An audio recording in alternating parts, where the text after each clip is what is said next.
नमस्कार, मैं हूं शशांक शर्मा और थोड़ी देर में जो केंद्रीय बैंक है वो अपनी मध्यवर्ती क्रेडिट पॉलिसी रिव्यू की घोषणा करने वाला है। इसमें आरबीआई हो सकता है कि कुछ की इंटरेस्ट रेट्स में कुछ बदलाव करे, मगर इससे क्या फर्क पड़ता है हमारी और आपकी जिंदगी पर, यह हम आपको बताएंगे इस कार्यक्रम में। मगर सबसे पहले देखते हैं क्या उम्मीदें लगाई जा रही हैं इस क्रेडिट पॉलिसी से। आज होना है ऐलान इस साल की छमाही यानी सेकेंड क्वार्टरली क्रेडिट पॉलिसी का, जहां RBI governor D Subba Rao करेंगे पिछली क्रेडिट पॉलिसी की समीक्षा और ऐलान होगा अगले 3 महीनों के लिए रिजर्व बैंक की मौद्रिक नीति का। मौजूदा समय में अगर प्रमुख ब्याज दरों की बात करें तो CRR है 5%, रेपो रेट 4.75% और रिवर्स रेपो रेट है 3.25% पर। अगर बात करें क्रेडिट पॉलिसी की समीक्षा की तो माना जा रहा है कि हाल के महीनों में देश में उद्योगों के हालात जिस तरह से सुधार दिखा रहे हैं, उसे देखते हुए फिलहाल ब्याज दरों में सख्ती करना सही नहीं होगा। खुद आरबीआई भी मान चुका है कि ब्याज दरों में फिलहाल जो नरमी है उसमें इस वक्त कोई फेरबदल करना आसान नहीं होगा, क्योंकि इससे उद्योगों के विकास की रफ्तार प्रभावित हो सकती है। साथ ही वित्त मंत्री प्रणब मुखर्जी भी पहले ही ब्याज दरों में नरमी का दौर जारी रखने की इच्छा जता चुके हैं। ऐसे में इस बात के आसार कम ही हैं कि आरबीआई मौजूदा ब्याज दरों में किसी तरह का फेरबदल करे। लेकिन इस पूरी थियरी में एक चिंता की वजह भी है, और वो है महंगाई दर में हाल के हफ्तों में आई असामान्य तेजी का। हालांकि आरबीआई फिलहाल इससे चिंतित नहीं है, लेकिन अलर्ट जरूर हो गई है। इसे देखते हुए माना जा रहा है कि आरबीआई CRR यानी कैश रिजर्व रेशियो में 0.5% तक की बढ़ोतरी कर सकता है। ऐसे में मोटे तौर पर आज अनाउंस होने वाली क्रेडिट पॉलिसी की समीक्षा में किसी बड़े बदलाव के आसार कम ही हैं। लेकिन अगर महंगाई की चिंता आरबीआई पर कुछ ज्यादा ही हावी होती है, तभी प्रमुख ब्याज दरों में बदलाव देखने को मिल सकता है। Business desk TV9। तो आपने देखा कि जैसे उम्मीद ये की जा रही है कि शायद देश का केंद्रीय रिजर्व बैंक कोई खास बदलाव नहीं करेगा कि इंटरेस्ट रेट्स में, मगर इसका क्या असर होगा आप पर, इसके लिए हम बात करते हैं हमारे खास मेहमान से। हम बात करते हैं सत्यकांत दिव्य से, जो है CEO रूबीटॉक के। सत्यकांत जी, आपका बहुत बहुत स्वागत है। सबसे पहले मैं आपसे जानना चाहूंगा कि जो बात की जा रही है कि हो सकता है कि CRR में थोड़ी बहुत बढ़त देखी जाए, तो इससे क्या फर्क पड़ेगा जो एक आम आदमी है उसकी जिंदगी में?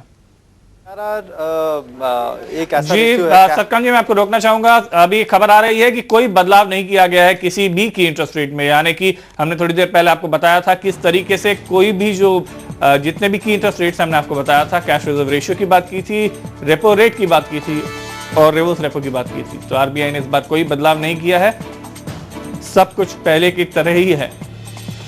तो ये मेरे ख्याल से एक अच्छा संकेत है। शायद महंगाई बढ़ने के बावजूद रिजर्व बैंक का ये मानना है कि अभी फिलहाल कोई भी रेट में बदलाव करना देश के हित में नहीं है।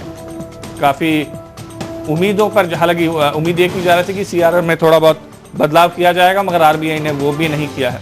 तो लोगों के लिए अच्छी बात यह है कि इसका मतलब यह है कि लोगों के जो कर्ज की दरें हैं उस पर कोई भी फर्क नहीं पड़ेगा। तो चिंता जरूर जताई जा रही थी कि अगर CRR में बढ़त होती है तो लोगों को ज्यादा कर्ज की दरें लोगों की बढ़ सकती हैं, लोगों को कर्ज के लिए ज्यादा पैसे देने पड़ सकते हैं, मगर ऐसा नहीं हुआ है। रिजर्व बैंक ऑफ इंडिया ने अपने की इंटरेस्ट रेट्स में कोई भी बदलाव नहीं किया है। जितने भी इंटरेस्ट रेट्स हैं हम आपको बता दें, CRR 5% पे टिका हुआ है, रेपो रेट जो है 4.75% पे टिका हुआ है और रिवर्स रेपो रेट 3.25% पर टिका हुआ है। यानी कि कोई भी बदलाव नहीं है। लोगों के लिए अच्छी बात यह है कि रिजर्व बैंक ऑफ इंडिया ने महंगाई के संकेतों के बावजूद किसी भी की इंटरेस्ट रेट में कोई बदलाव नहीं किया है। इसका असर जो है इंडस्ट्री पर भी पड़ेगा, शेयर बाजारों पर भी पड़ेगा। शायद उन्हें फैक्टर इन किया हो कि बहुत ज़्यादा बदलाव नहीं होगा, मगर जैसे कि बात कर रहे थे कि CRR में बदलाव हो सकता है, क्योंकि वो भी नहीं हुआ तो इसे एक बहुत अच्छी तरीके से शायद दिया जाए। एक काफ़ी अच्छी राहत की खबर है लोगों के लिए। महंगाई के बीच में कोई रेट्स में बदलाव नहीं, यानी कि आपके जो कर्ज का दर है उसमें कोई भी बदलाव नहीं होगा। थोड़ी देर में हम आपकी सीधी बात कराएंगे हमारे संवाददाता से जो रिजर्व बैंक ऑफ इंडिया में मौजूद हैं। उनने इस क्रेडिट पॉलिसी के डॉक्यूमेंट को पूरा देखा है और उनसे पूछेंगे कि इन आंकड़ों के अलावा और क्या किया गया है। चलिए हम सीधे चलते हैं हमारे संवाददाता प्रत्युष भास्कर के पास और उनसे जानने की कोशिश करते हैं क्या हुआ है। जी प्रत्युष, रेट्स में कोई बदलाव नहीं है, इसके अलावा और कुछ किया गया है क्या?